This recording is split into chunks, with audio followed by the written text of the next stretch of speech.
Justice and mercy, फक्त न्याय की दया. प्रायश्चित्त काळातील 5व्या रविवारी आपल्याला योहानाच्या शुभवर्तमानातील व्यभिचारी स्त्रीचं उदाहरण समोर ठेवलेलं आहे.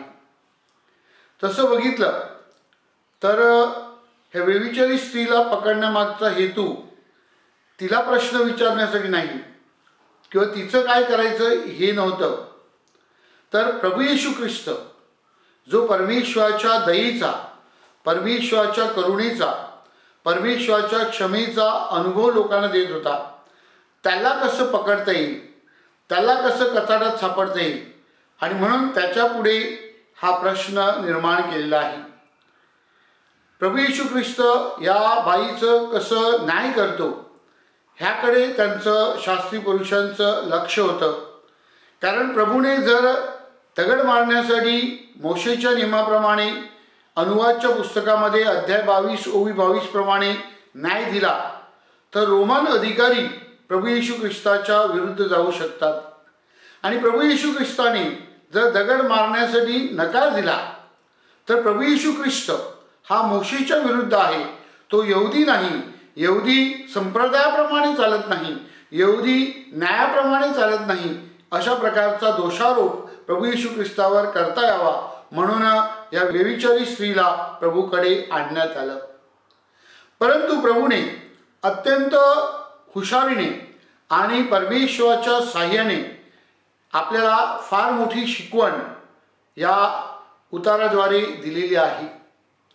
प्रभू येशू ख्रिस्ताने या शास्त्री पुरुषांना पहिला प्रश्न केला की ज्यांनी पाप केलं नाही त्यांनी दगड मारावा. ह्याद्वारे प्रभू येशू ख्रिस्ताने एक सुंदर शिकवण आपल्याला दिलेली आहे. आपण सर्वजण पापी आहोत हे आपण कबूल केलं पाहिजे. जेव्हा आपण कबूल करतो की आपण पापी आहोत तेव्हा पश्चातापाचा मार्ग सुरू होतो. ज्याप्रमाणे ते शास्त्री अगदी वडिलापासून थोरापासून तर लहानापर्यंत निघून गेले, त्याप्रमाणे परिवर्तनाचा मार्ग आपण सुरू करू शकतो. आपण पापी आहोत हे जेव्हा आपण कबूल करतो त्याद्वारे आपण निश्चितच परमेश्वराकडे वळण्याचा निश्चय करतो. पोप फ्रान्सिस आपल्याला सांगतात की या शिकवणुकीद्वारे प्रभू येशू ख्रिस्ताने आपली सत्सद विवेक बुद्धी जागृत केली आहे.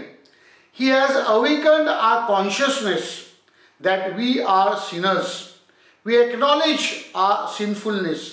आणि आपण जेव्हा आपलं पापी जीवन स्वीकारतो तेव्हा परिवर्तनासाठी आपल्याला निश्चितच सहाय्य होते.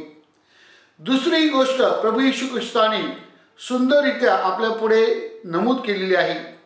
त्या बाईला जणू काही जमिनीवर टाकण्यात आलं होतं आणि प्रभू येशू ख्रिस्त वागतो.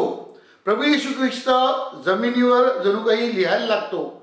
प्रभू येशू ख्रिस्त त्या बाईबरोबर तिच्या त्या पापी अवस्थेमध्ये तिला जणू काही सहाय्य करतो. He becomes one with her. प्रभू येशू ख्रिस्त तिच्याबरोबर एकरूप होतो, जणू काही तिला दाखवण्यासाठी तू एकटी नाही, मी तुझ्या बरोबर आहे. होय माझ्या प्रिय बंधू भगिनीनो, आपण जेव्हा नम्रतेने वागतो तेव्हा पापी जीवनामध्ये परिवर्तन करण्यासाठी आपल्याला निश्चितच लाभ होत असतो. परमेश्वराला जेव्हा आपण शरण येतो, परमेश्वर पुढे आपण नतमस्तक होतो, परमेश्वर पुढे आपण आपलं जीवन जणू काही मोकळं करतो, तेव्हा परमेश्वर आपल्या जीवनामध्ये निश्चितच आपल्यावर दया करतो आणि आपल्यावर कृपा करतो. तिसरी गोष्ट प्रभू येशू ख्रिस्त आपल्याला दाखवत आहे, न्यायाप्रमाणे प्रभू येशू ख्रिस्त निष्पाप होता आणि म्हणून प्रभू येशू ख्रिस्ताला तिच्यावर दगड मारण्याचा पूर्ण अधिकार होता. परंतु प्रभू येशू ख्रिस्ताने न्यायाने न वागता न्यायाच्या पलीकडे जाऊन तिला क्षमा केली, तिला दया दाखवली. आणि म्हणून प्रभू येशू ख्रिस्त ह्याद्वारे आपल्याला एक सुंदर शिकवण देत आहे की आपण नेहमी न्यायावर अवलंबून न राहता न्यायाच्या पलीकडे जाऊन दया जी आहे ती आपण अनुभवायची आहे. संत ऑगस्टीन म्हणतात त्या दृश्यामध्ये, म्हणजे जिथे प्रभू आहे आणि ती व्यभिचारी स्त्री आहे, त्या दृश्यामध्ये दोन व्यक्तिमत्व आपल्याला दिसतात. One is the miserable and the other is the merciful. Miserable म्हणजे जी बाई दयनीय अवस्थेमध्ये आहे, ती व्यभिचारी स्त्री, ती हताश आहे, ती हतबल आहे, तिच्या पुढे काहीच पर्याय नाही. आणि द मर्सीफुल म्हणजेच प्रभू येशू ख्रिस्त जो सामर्थ्यशाली आहे, त्याच्याकडे सर्व शक्ती आहे. आणि म्हणून the merciful shows mercy to the miserable. शक्तिशाली परमेश्वराने, प्रभू येशू ख्रिस्ताने त्या बाईवर करुणा दाखवली, दया दाखवली आणि तिला क्षमेचा अनुभव दिला. होय माझ्या प्रिय बंधू भगिनींनो, आपण देखील जीवनामध्ये कधी कधी अशाच प्रकारे मिझरेबल आणि मर्सीफुल ह्याच्या भागामध्ये किंवा संघर्षामध्ये सापडतो. जेव्हा आपल्याला दया दाखवायची आहे तेव्हा दया दाखवण्यामध्ये आपण कमी पडू नये. प्रभू येशू ख्रिस्ताप्रमाणे आपण दयाळू बनावे आणि जे दयनीय अवस्थेमध्ये आहेत त्यांना उंचवण्यासाठी, त्यांना क्षमेचा अनुभव देण्यासाठी आणि त्यांचं जीवन फुलविण्यासाठी आपण प्रयत्न केले पाहिजेत. शेवटी माझ्या प्रिय बंधू भगिनींनो, प्रभू येशू ख्रिस्त एक सुंदर संदेश या स्त्रीला देतो. प्रभू म्हणतो की जा, ह्यापुढे पाप करू नको. होय माझ्या प्रिय बंधू भगिनींनो, ह्या बाईने प्रभूचा संदेश स्वीकारला आणि त्याप्रमाणे ती वागली. म्हणूनच त्यापुढे तिला प्रभूकडे जणू काही परत येण्याची संधी आली नाही. म्हणजेच तिने प्रभूचा संदेश पाप करू नको हा महत्त्वाचा मानला आणि त्याप्रमाणे तिने तिच्या जीवनामध्ये त्याचं अनुकरण केलं.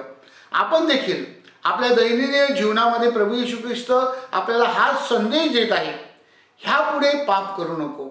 आणि आपल्याला जर ह्यापुढे पाप करायचं नसेल तर प्रभू म्हणतो माझ्या बरोबर राहा. प्रभूच्या बरोबर राहिल्यानंतर पापापासून दूर राहण्यासाठी आपल्याला निश्चितच मदत होते. आणि म्हणून या प्रायश्चित्त काळामध्ये विशेष करून आता पवित्र आठवडा येत असताना आपण ह्याकडे लक्ष केंद्रित करायचं आहे की आपल्याला प्रभूच्या बरोबर कसं राहता येईल. प्रभूच्या बरोबर असल्यानंतर आपल्यातला जो पापी जीवन आहे ते कमी होऊ शकते आणि आपण पुण्यवान बनू शकतो. प्रभूच्या दयेने, प्रभूच्या कृपेने, प्रभूच्या क्षमेने आपलं जीवन निश्चितच उंचावू शकते.